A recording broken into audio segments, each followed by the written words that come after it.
आणि जेवढे काही संशय घेतले गेले तेवढे फक्त माझ्या हिंदू धर्मावरच घेतले. बसणारे मंडळी, तुमच्या सोबत राहणारा मुस्लिम समाज, एखाद्या मुस्लिम समाजाच्या मुलासोबत एखाद्या वेळेस मस्जिदमध्ये जा आणि तो नमाज कशी पडतो एकदा फक्त तुमच्या डोळ्यानं पहा.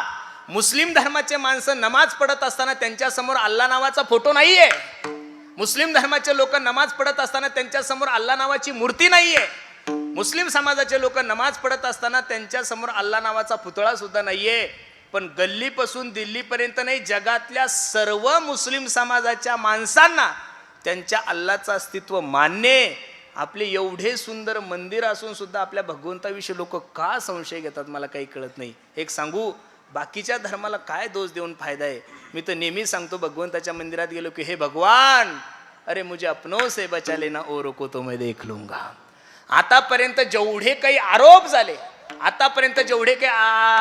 झाले, जेवढे काही संशय घेतले गेले, तेवढे फक्त हिंदू ग्रंथावर, हिंदू संतांवर, हिंदू देवतेवर. प्रत्येकाच्या खिशामध्ये मोबाईल आहे. एक क्लिप मला अशी दाखवा की जगातल्या एखाद्या तरी मुस्लिम धर्माच्या माणसाने कधी अल्लाच्या विरोधात एखादं वक्तव्य केलेलं दाखवा ना. एक क्लिप तुम्हाला नाही पाहायला भेटणार. एक क्लिप तुमच्या मोबाईलमध्ये अशी दाखवा की एखाद्या बौद्ध धर्माच्या माणसाने कधी डॉक्टर बाबासाहेब आंबेडकरांच्या विरोधात एखादी कमेंट केली, दाखवा एखादी क्लिप. एक क्लिप मला अशी दाखवा एखाद्या ख्रिश्चन समाजाच्या माणसाने कधी ख्रिश्चन धर्माच्या विरोधात बोलला, नाही पाहायला भेटणार तुम्हाला. एक क्लिप मला अशी दाखवा की एखाद्या जैन धर्माच्या साधूविषयी एखाद्या जैन समाजाच्या व्यक्तीने वक्तव्य केलं, नाही महाराज. हे सगळे जेवढे काही चुकीचे लोक जन्माला आले तेवढे फक्त हिंदू धर्मामध्ये जन्माला आले. बसणारे मंडळी, माझे हात जोडून विनंती गड्यानं तुम्हाला, हिंदू धर्माची मान जरी नाही उंचावता आली तरी चालेल, पण आपण लोकांनी हिंदू धर्माचं नाव खराब होईल असं कोणतंही कार्य आपल्या हातातून नाही झालं पाहिजेत महाराज. आपल्या धर्माविषयी आपल्याला स्वाभिमान असला पाहिजेत. अरे आपल्या आईनं सांगितलं ना, बाळ्या हा तुझा बाप आहे, तर पोरानं डोळे लावून मरेपर्यंत त्या माणसाला बाप म्हणायचं का? आपल्या आईलाच माहित असतं की तुमचा बाप कोण आहे. मग साधू संतांनी जर त्यांच्या अभंगातून, साधू संत तुमचे मायबाप आहे, त्यांच्या अभंगामधून जर त्यांनी हे सांगितलंय ना, तर आपण डोळे लावून साधू संतांवर विश्वास ठेवा. विठ्ठल विठ्ठल विठ्ठल, चिंता ती पळाली गोकुळा बाहेरी, प्रवेश भीतरी केला देवे. जिकडं तिकडं आनंद आहे, पण कृष्ण गोकुळी जन्मला, दुष्टा चळकाप सुटला. कंसाने मीटिंग भरवली, ऐका हो ऐका, जो कोणी माझ्या शत्रूला मारल त्याला अर्ध राज्य दिले जाईल. पहिला इडा कोणी उचलला होता? पुतना मावशीनं. तुम्ही असं नका समजू की ह्या आताच देवा भाऊच्या लाडक्या आहे. ह्या त्याही वेळेस महिलांना आरक्षण होतच महाराज. पहिला इडा पुतना मावशीने उचललं. भगवंताला पहिलं मारायला जर कोण आलं असेल तर कोण आलं होतं? पुतना मावशी. सरकारला माझी विनंती आहे, यांना अजून 10-15% आरक्षण भेटता कामा. यांना जर अजून 25-30% आरक्षण भेटलं, खरं सांगतो तुम्हाला, तुमच्या माझ्याकडे दोनच कामं येणार आहे, चपात्या करायचे आणि धुणं धुवायचे. खरं सांगतोय तुम्हाला, ही वस्तुस्थिती ना महाराज. अहो पहिले माणसं सरपंच होते, आता बाया सरपंचीन झाल्या. पहिले माणसं आमदार होते, आता बाया आमदारनी झाल्या. पहिले कीर्तनकार होते, आता कीर्तनकार. जिकडं तिकडं महिलांना प्राधान्य आहेच का? जनी म्हणे ज्ञानदेवा बोला अभंग. संप्रदायाने महिलांचा तिरस्कार नाही केला, पण महाराज त्यांना थोडं जर पद आलं, नुसतं 1,500 भेटतात तरी ते एवढ्या शायनिंग मारतात. बाबा बाबा बाबा बाबा, 1,500 आहेच काय महाराज ते, बरोबर आहे का नाही? पण चला, त्याही वेळेस पुतनेनं विडा उचलला आणि सांगितलं, दादा हातभर पोरग मारायला, काल परवा जन्माला आलेलं पोरग मारण्यासाठी अर्ध राज्य काय करायचं, हे काम मी तुझं फ्री करून देते. सुंदर असा शृंगार केला, यशोदेकडे गेली. यशोदे, अगं बाळ झालं सांगितलं नाही. खूप धावपळ होती ग, कळालंच नाही. कुठं आहे तुझं बाळ? आता झोपी घातलंय ग, खूप रडत होतं. जगाचा मालक पाळण्यात विचार करतो, माझं बहुणीचं गिराईक परत गेलं तर माझा धंदा चांगला होणार. भगवान परमात्मा रडायला लागले.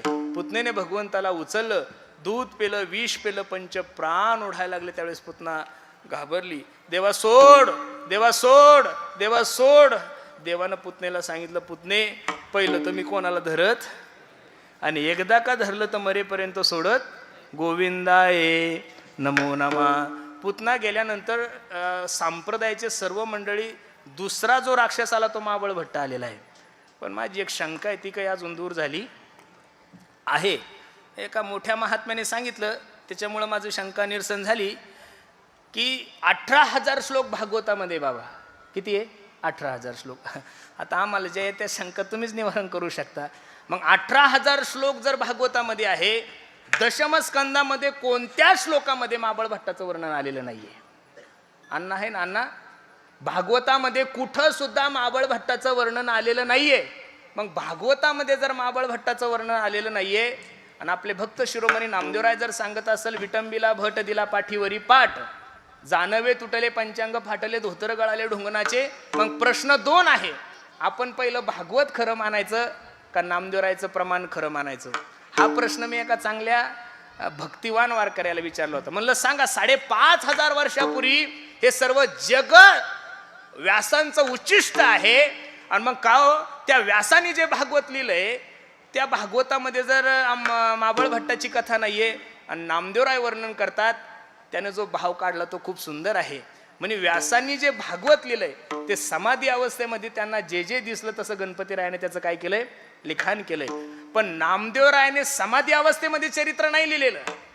नामदेवरायाने समाधी अवस्थेमध्ये चरित्र नाही लिहिलं. जे जे झाले अवतार तुका त्याचे बरोबर, आणि जगद्गुरु तुका अवतार नाम याचा, आणि संप्रदाय सकळाचा येथोनिया. अजून तुम्हाला सांगतो, आमच्या प्रदीप महाराज बनकर गेल्या 7 दिवसापासून एकही दिवस पडी नाहीये, दररोज सुंदर असं गायन करतात.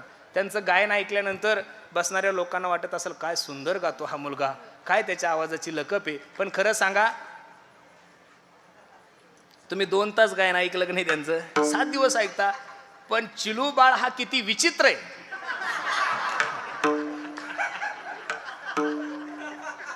चिलू बाळ किती भांडण करतो हे तुम्हाला जास्त माहिती आहे का मला जास्त माहिती आहे?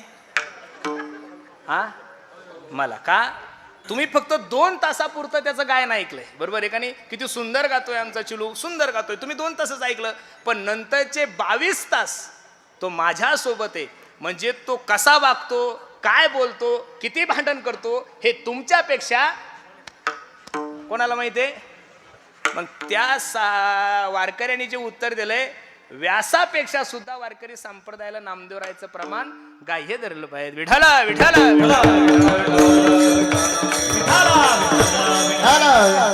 अनेक राक्षस मारले, आता जगाचा मालक रांगायला लागला.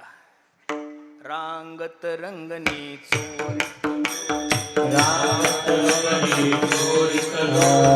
धावनी धरी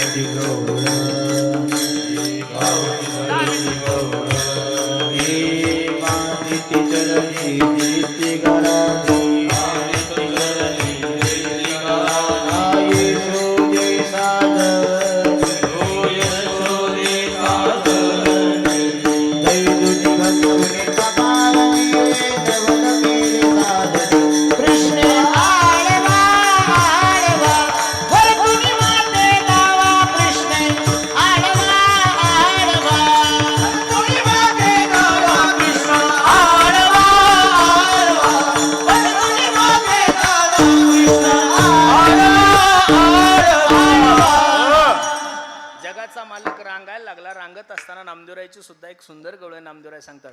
तळवे तळ हात टेकीत डाव्या गुडघ्यान रांगत, डाव्या गुडघ्यान रांगत, डाव्या गुडघ्यान रांगत.